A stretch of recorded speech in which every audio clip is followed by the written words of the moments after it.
It's a new year and things are changing. Now, one of the things that are changing is the German law. Now, in this video, I'll be talking to you about all the changes that we're expecting to see in 2023 as regarding the German laws. I'll be talking about 10 of them and how they affect you.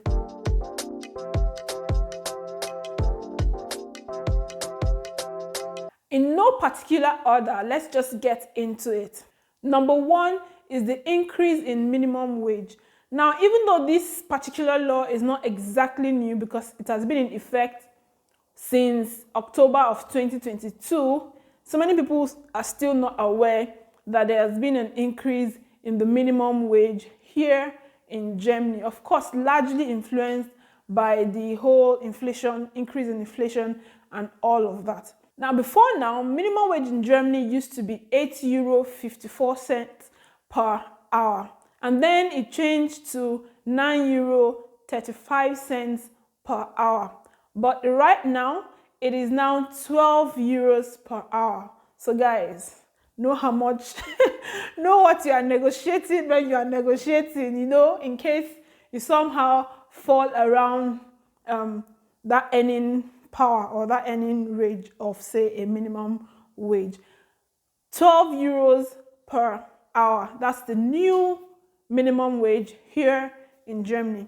Number two is the inflation aid. Now, as a way to help with the whole inflation thing, now these guys are just super nice that they are thinking of their residents, to try to make life easy for them, especially with the whole inflation and all. Now, to curb the whole not to curb it, but to help out with increase in prices of everything, electricity, everything is high now. The government is supporting the citizens, supporting its residents, not citizens, its residents with €3,000 untaxed if you are a worker. Now, if you are a student, you're getting €200 for support as inflation aid during this period. Now, the period for giving this money started from 2022 and it will go all the way till 2024. This is because some companies might not be able to give out that money in bulk like that. The government is going to pay workers through their employers. Now, some employers might not be able to pay out that money in bulk and they might decide to break it down in bits, and pay it in batches. Depending on how they decide to go about it, is totally up to them and all. So you might not get your money immediately. This is for those who haven't gotten anything. They're like, I'm not seeing our money and all of that. Relax. It's up until 2024. Number three is the increase in the tax-free limit. Previously, the tax-free limit here in Germany was €9,984 per annum. So what this means is that the first €9,984 of your income is not taxed. Your taxes are from 9,000 and above, So this means that especially for students, if you're earning 9,000 something, you don't pay 9,984, not 9,000 something. You don't pay taxes on that money. However, that has changed. Now the government has increased the limit to €10,908 per annum. So that means your first €10,908 is not taxed. It is tax-free. So this is really great news for everyone, not just students. It's great news for everyone. So we are reducing, because we need to be able to keep more money with us. Times are hard. Things are expensive, So yeah, that's the new gist with the tax limit. Number four is the increase in Bürgergeld. Now, Bürgergeld simply translates to citizens' money. Now, citizens' money, this is something that is given to people who are low-income earners, or who are out of employment, who don't have a source of livelihood. Citizens, not just anybody, This is the money that is given to these people as support for them. So then Bürgergeld is going to be increased to €502 per month, and those who are eligible for housing allowance can get up to €370 per month for their housing allowance. Now, remember that this money is for citizens. It's not just for anybody. So what this means is that as a citizen of this country, you are not left stranded. You know, if things go south for you, somehow you're not able to earn up to par, or you know, something doesn't work, you know, you are being taken care of. Like, it's interesting. Yeah, it's good news that this money is increasing, you know, because like we've been saying, everything is increasing. So the money needed now is increasing as well. And the next is increase in Kindergeld. So Kindergeld is the money that they give to you for every child, because here in Germany, they highly encourage having children, encourage being a couple, you know, encourage having children. So if you're a couple, you get tax breaks for being a couple, you get, you know, your taxes are reduced. If you have kids, you get tax breaks on your kids, you get some money as well for the kids. Now, in the old law, parents got 219 euros for the first and second child each, 225 euros for the third child, and 250 euros for the fourth child onwards. But now, in the new law, parents now get 250 euros for every child. That might not seem like too much of an increase, but trust me, every penny counts. Every penny counts in this country, because by the time you accumulate everything throughout the year, you can see how much money the government is giving out to just one person or one child. No. Now, this Kindergeld is given to this child until they are 18 years old.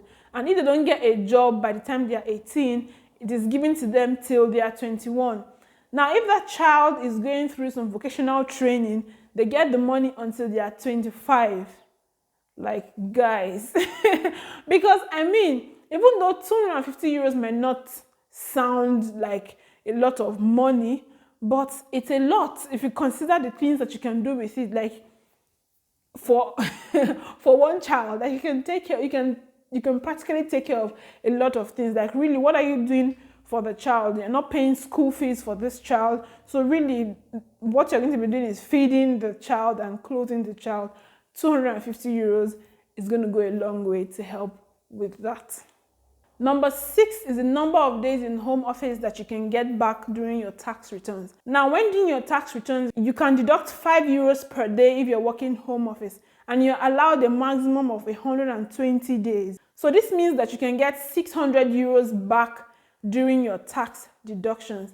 But now that has been adjusted. There's now an increase in the limit for the number of days. So now you can deduct up to 200 days, 200 home office work days during your tax deductions. That's up to 1,000 euros. So, I mean, that's a lot. Now, what this money is supposed to take care of for you, that 5 euros per day is supposed to take care of everything that is expected to be as expenses for the house, for the home office per se. So electricity, internet, you know, and all of that. Everything that you're using to work at home really is summed up to be about 5 euros per day. So if you work, even if you work 365 home office days, of course that's not possible, but you're only allowed to deduct up to 200 days, and that's 1,000 euros. Trust me, when you are doing your tax deductions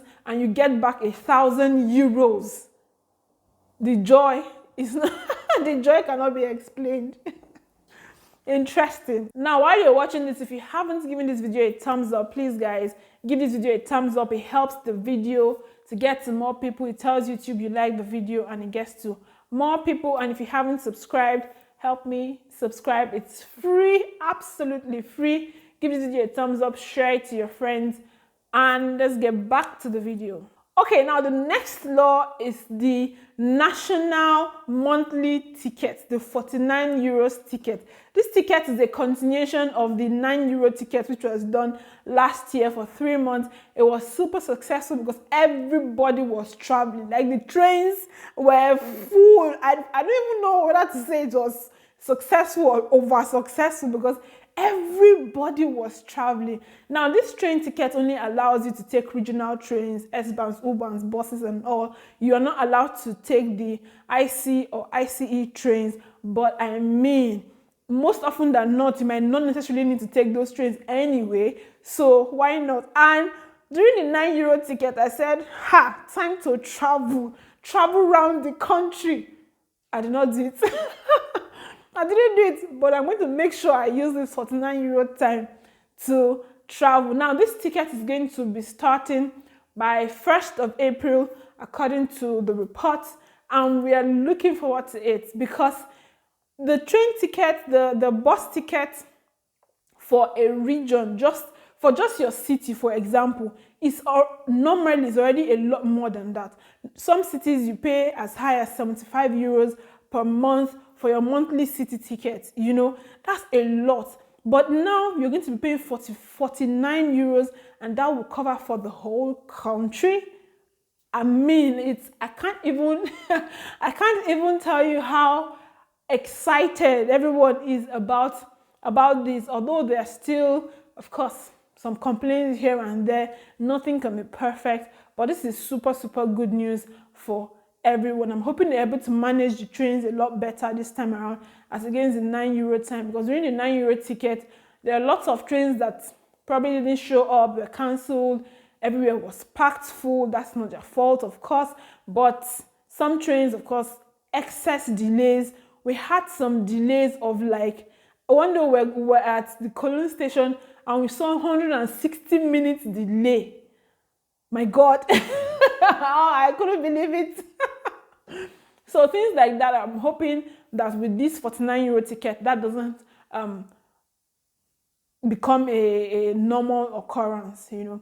And no. The next law is about the point-based system. The German government is trying to introduce the point-based system just like you have in Canada. So great news. The idea is to make immigration into Germany a lot more easier, reduce the level of bureaucracy, because I mean, bureaucracy in this country is something else. It's something else.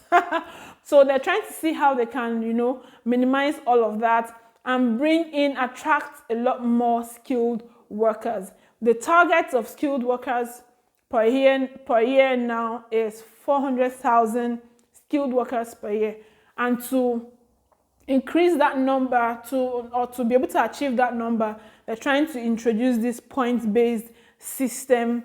This point-based system is going to be based on a couple of things. So you have to qualify for a couple of things. You have to have a bachelor or a master's degree. You have to have minimum of 3 years work experience. You have to have a B1 in German, B1 German, and you should not be older than 35 years old. So that's the requirements for the point-based system. Although this has not been passed yet, so there might still, when the law eventually gets passed, there might still be a bit of variation in the requirements and all of that. But this is what we're looking forward to, and it's exciting news. The next is easier naturalization. Naturalization is just simply becoming a German citizen. So the German government is trying to shorten the process from 8 years to 5 years. Like super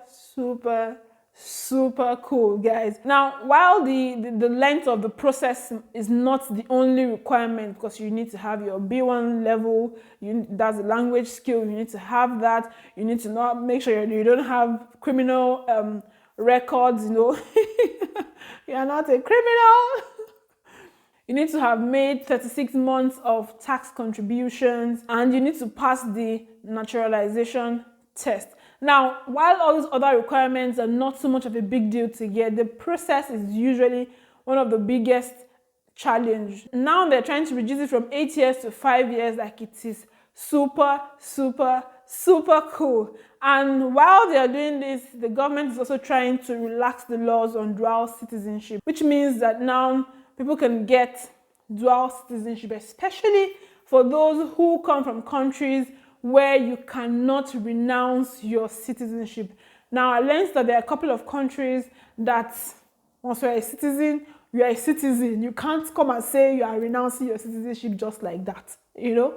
Now, people like that can't renounce their citizenship, so they are stuck with just having a citizenship, and they can't have a German citizenship, even though they've been here for years, you know, they've integrated into the society perfectly and all of that. They still cannot get their a German citizenship. Now, this new law would allow people like that to be able to get dual citizenship. Dual citizenship. I'm pronouncing these words too quickly. So this is great news, super great news. Now, another thing they're also considering is children who are born to parents that have been in the country for up to 5 years as legal residents in the country for up to 5 years can apply for citizenship as well. This is like super great news. Do you understand? This is really, really, really cool. So it's important that you're aware of these things so that you know what is due to you, and you can know how to go about asking the right questions and all of that. And the next is the residence permit for refugees and asylum seekers. With the new right of residence law, asylum seekers and refugees who are 27 years and below and currently have the tolerated status can apply for a residence permit, can be given a residence permit, where they'll be given 18 months to be able to search to get a job, to help them integrate better into the system and all of that. So the tolerated status means that you have the temporary permit, you don't have a resident permit, you have the temporary permit, the Duldung, I hope I pronounced it properly. You have that temporary paper, that allows you to they're just allowing you to stay, for the interim and all of that. So now if you have that, you can apply to get a residence permit that allows you to work for 18, that allows you to find a job, and be able to get you integrated into the society. You don't necessarily need to have B1 German level language skill, but it would be great if you have it. Of course, it improves your chances generally. And the German government is also looking to, provide German courses for asylum seekers and refugees and all that to make it a lot more accessible. And also, these are like great, really, really great stuff happening. So guys, I'm not an expert in immigration laws and all, so this is just to let you know if you are affected by this. I'll put a link to the press release on this residence permit for asylum seekers, so you can go through it and you can contact your immigration lawyer if you need one, and you can contact the appropriate authorities, because I'm not great with that, so I don't have much information on that. I'm just saying if you're affected by this, it would be great that you check this out and see what is in it for you. According to the press release, about 200,000 or so people are going to be affected by this, which is good.